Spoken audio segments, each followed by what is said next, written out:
Good morning students जैसा कि हमने वास्तविक संख्याएं टेंथ का जो चैप्टर है स्टार्ट कर लिया था। 2 एक्सरसाइज कंप्लीट भी हो चुकी हैं। आज हम 3rd एक्सरसाइज स्टार्ट कर रहे हैं। छोटी बिल्कुल एक्सरसाइज है, बट अगर आपको एक क्वेश्चन इसका अच्छे से समझ आ गया तो बाकी आएंगे, इसलिए आप ध्यान से देखिए। सभी क्वेश्चन लगभग एक जैसे हैं। जैसा कि फर्स्ट क्वेश्चन है, लिखा हुआ है इसमें मैंने, सिद्ध कीजिए वर्गमूल 5 एक अपरिमेय संख्या है। तो स्टूडेंट इस टाइप का कोई भी क्वेश्चन आ सकता है, जैसे वर्गमूल 5 की बजाय 2, 3, 7, 11 कोई भी संख्या आपको ये दे सकते हैं। तो उसके सभी के लिए एक ही मेथड है। तो इसको हम विरोधाभास विधि या जिसको हम कंट्राडिक्शन मेथड बोलते हैं उससे करेंगे। इसमें हम पहले इसको ये मान लेंगे कि यह परिमेय संख्या है, फिर अपनी ही बात को गलत साबित करेंगे। इस तरीकों को बोला जाता है विरोधाभास विधि। तो देखिए करते हैं इसका सॉल्यूशन। क्या करेंगे, माना वर्गमूल 5 एक परिमेय संख्या है।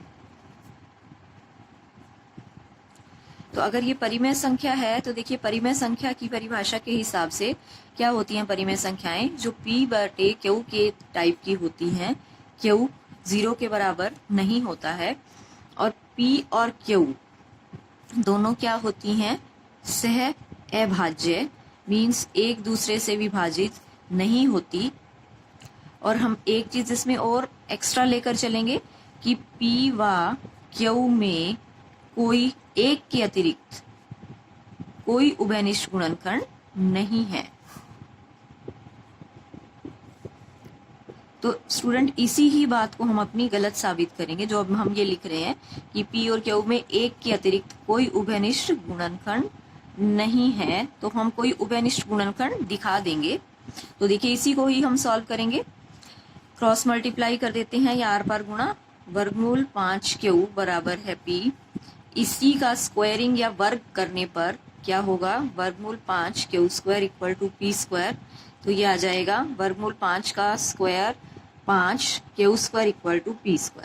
तो देखिए स्टूडेंट अब यहां से 5 अगर दूसरी तरफ चला जाएगा तो p² को विभाजित करेगा या डिवाइड करेगा। तो हम यहाँ लिखेंगे 5 p² को विभाजित करेगा। और अगर 5 p² को विभाजित करेगा तो 5 p को भी विभाजित करेगा। इसको अब हम इस तरह से लिख सकते हैं, अगर ये इसको विभाजित कर रहा है 5 तो p बराबर 5m, क्योंकि ये विभाजित हो रहा है। तो इस टाइप से लिख सकते हैं हम इसको, जो हमने ये रूल किया था नियम a equal to bq plus r वाला, उस नियम के हिसाब से 5 विभाजित हो रहा है तो b की जगह 5, q की जगह मैंने m ले लिया, और r यानी शेषफल 0 होगा क्योंकि पूरा पूरा विभाजित हो रहा है, तो ये ले लिया। अब इसको हम नंबर 2 में रख रहे हैं। तो देखिए 5q² बराबर p की जगह 5m² है, तो ये आ जाएगा 5q² बराबर 25m²। 5 दोबारा से उधर जाके डिवाइड या विभाजित हो जाएगा, तो ये आ गया 5m²।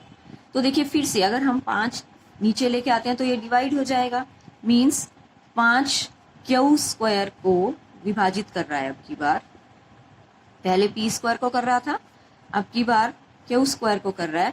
तो अगर q² को कर रहा है तो 5q को भी विभाजित करेगा। ठीक है, तो अब आप इसको कैसे लिख सकते हैं, q बराबर 5, पहले हमने m लिखा था, अब आप n लिख दीजिए। तो देखिए पहले हमने लिया था p बराबर 5m, अब की बार लिया है q बराबर 5n। तो अगर हम इसमें ध्यान दें 5 उभयनिष्ठ गुणनखंड है, दोनों में आ रहा है। तो हमने क्या माना था कि p और q में एक के अतिरिक्त कोई उभयनिष्ठ गुणनखंड नहीं है, तो हम अपनी ही बात पे यहाँ पर गलत साबित हो गए। तो हम यहाँ लिखेंगे यहाँ विरोधाभास है, तो इसका मतलब हम गलत हैं, हमारी कल्पना गलत है, जो हमने कल्पना की थी वो गलत है। क्या कल्पना की थी हमने कि वर्गमूल 5 एक अपरिमेय संख्या ना होके परिमेय संख्या है, तो इसका मतलब क्या हो जाएगा, वर्गमूल 5 एक अपरिमेय संख्या है, जो हमने गलत मान लिया था। तो स्टूडेंट सभी क्वेश्चन आपको इस टाइप से करने हैं। अब आपको मैं होमवर्क के लिए वर्गमूल 5 है जहां आपको वर्गमूल 2, 3, 7 और 11 लेकर ये 4 क्वेश्चन और करने हैं। सेम ही मेथड बिल्कुल चलेगा जैसे ये हमने ऊपर किया है, बिल्कुल सेम आपने एज इट इज ये करना है। चलिए अब इसके 2 क्वेश्चन और हैं, वो भी बहुत इजी है, तो वो हम और कर रहे हैं। जैसे ये है 3 + 2 वर्गमूल 5, ये भी आपको दिखाना है, अपरिमेय संख्या है, तो बिल्कुल वैसे ही करेंगे जैसे अभी हमने फर्स्ट क्वेश्चन की स्टार्टिंग की है कि माना यह परिमेय संख्या है,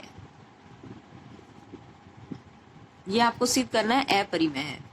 तो परिमेय मान रहे हैं, परिमेय का मतलब फिर वैसे ही है कि 3 + 2 वर्गमूल 5 बराबर P/Q होगा, Q 0 के बराबर नहीं है। तो देखिए स्टूडेंट, अब आप इन क्वेश्चंस में क्या करेंगे, 2 वर्गमूल 5 P/Q, 3 हम इधर लेकर आ रहे हैं, वर्गमूल वाली संख्या बस आपने उस तरफ रखनी है, बाकी इधर आकर डिवाइड हो जाएगा, तो 2 इधर आके डिवाइड होगा तो 2 इसके नीचे भी आएगा, इसके नीचे भी आएगा।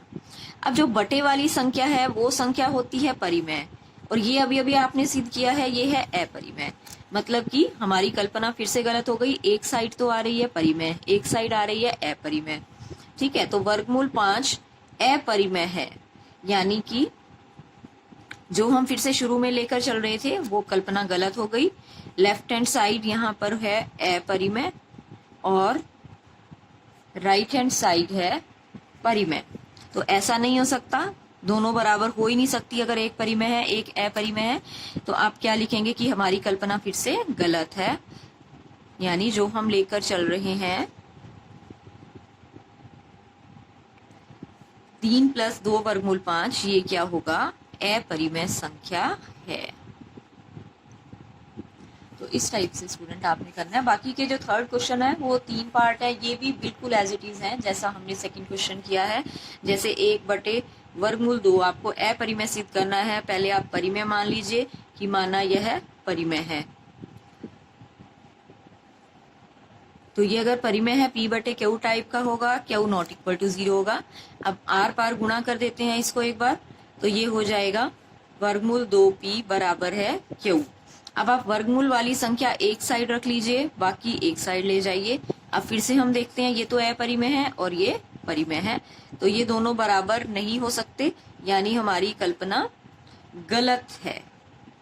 ठीक है, तो हमारी कल्पना गलत है, यानी कि जो हम शुरू में लेकर चल रहे हैं वो अपरिमेय संख्या है, हमारी कल्पना गलत है। 1 / वर्गमूल 2 अपरिमेय संख्या होगी, क्योंकि हम पहले सिद्ध कर चुके हैं अभी अभी फर्स्ट क्वेश्चन में, वर्गमूल 2, वर्गमूल 3, वर्गमूल 5 ये सारी अपरिमेय संख्याएं हैं।